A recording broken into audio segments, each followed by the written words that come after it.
जंग फिलहाल रुकती नजर नहीं आ रही है, क्योंकि ईरान अपनी शर्तों पे अड़ा हुआ है, जबकि अमेरिका जो है वो नए नए हरबे इस्तेमाल कर रहे हैं ताकि ईरान में तख्ता पलट किया जा सके, हुकूमत बदली जा सके और ईरान के तेल पर कब्जा किया जा सके। लेकिन यहाँ मुश्किल ये है कि जो दूसरे मुल्कों से लोग रह रहे हैं उनके सामने एक बड़ा चैलेंज पैदा हो गया है। आदाब, मैं हूं मुमताज आलम रिजवी और मैं बात करूंगा इस वक्त ईरान, अमेरिका, इजराइल और फिलिस्तीन की, और ख़ास तौर से भारत की बात करूंगा, क्योंकि भारतीय जो है वो बड़ी तादाद में मिडिल ईस्ट में रहते हैं।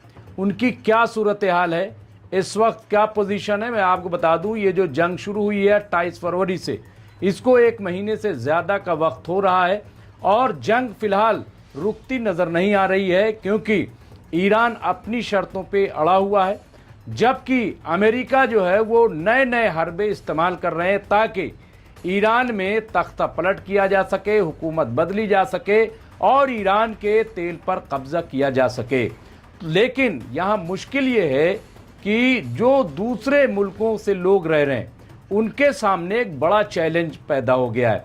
अमेरिका ने तो अपने लोगों के लिए यह ऑर्डर कर दिया कि अपनी सहूलत से जैसे तैसे निकल के आ जाओ, लेकिन भारतीय सरकार, हिंदुस्तानी सरकार जो है वो मुसलसल कोशिश कर रही है कि उनके अपने लोग आसानी से अपने वतन वापस आ जाएं। अभी जो विदेश सचिव हैं उन्होंने ये दावा किया है, उन्होंने ये बताया है कि अब तक 55 लाख भारतीय जो है वो मिडिल ईस्ट से वापस आ चुके हैं। इस दौरान ये भी बताया गया है कि 8 भारतीयों की मौत हो गई है और बहुत यानी काफ़ी जो है लापता भी बताए जा रहे हैं। तो ये यहाँ पे रिपोर्ट सामने आ रही है। विदेश वजारत ख़ारजा के जो सेक्रेटरी हैं असीम आर महाजन, उन्होंने बाकायदा प्रेस कॉन्फ्रेंस करते हुए इसकी इत्तला दी है और उन्होंने कहा है कि हमारा जो डिपार्टमेंट है, वजारत है, वो 24 घंटे काम कर रहा है। उन्होंने कहा कि मिडिल ईस्ट में सऊदी अरब हो, कतर हो, कुवैत हो, यूएई हो, तमाम जो ममालिक हैं कि जहाँ पे हिंदुस्तानी हैं, वहाँ के सफरा से यानी एम्बेसडर से बातचीत चल रही है, वहाँ की हुकूमत से बातचीत चल रही है और उन्हें लाने की, यानी जो हिंदुस्तानी वहाँ पे फंसे हुए हैं उन्हें लाने की कोशिश की जा रही है। उन्होंने कहा कि ये 55 लाख लोग आ गए हैं। आपको बता दें कि बताया ये जाता है तकरीबन 1 करोड़ से ज़्यादा लोग मिडिल ईस्ट में रहते हैं, जहाँ पे नौकरियाँ करते हैं, सर्विस करते हैं। यूएई में सिर्फ 44 लाख या 45 लाख लोग सिर्फ यूएई में रहते हैं। तो आप सोचें कि हिंदुस्तान की कितनी बड़ी आबादी यहाँ पे क़याम पज़ीर है, रोज़गार कर रही है। कतर में भी बड़ी तादाद में लोग हैं, कुवैत में हैं, बहरीन में हैं, ओमान में हैं, यूएई में हैं, सऊदी अरब में हैं, ईरान में हैं। तो ये तमाम फैले हुए लोग हैं और यहाँ के लोग भी काफ़ी फ़िक्रमंद हैं, क्योंकि आप ये देखिए कि जंग बज़ाहिर तो अमेरिका, इजराइल और ईरान के दरमियान है, लेकिन जिस तरह से बेसेस अमेरिका ने बना रखे हैं पूरे मिडिल ईस्ट में, तो ईरान उन्हें भी टारगेट कर रहा है।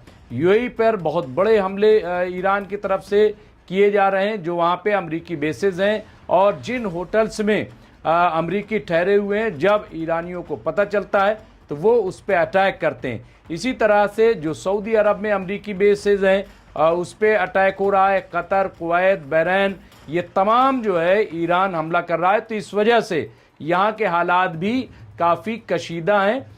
ईरान से भी बड़ी तादाद में लोग हिंदुस्तान वापस आ रहे हैं, उन्हें लाया जा रहा है।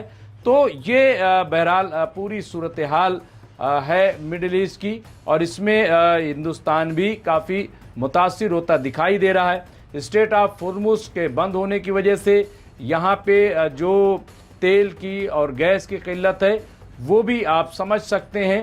हालांकि कुछ जगहों पे ज़्यादा किल्लत दिखाई दे रही है, कुछ जगहों पे कम किल्लत दिखाई दे रही है, लेकिन किल्लत है। ख़ास तौर से ब्लैक मार्केटिंग जो है उसमें इजाफा हुआ है। आज की तारीख में आपको बता दें कि 3 से 4 हज़ार रुपये में एक गैस का सिलेंडर मिल रहा है।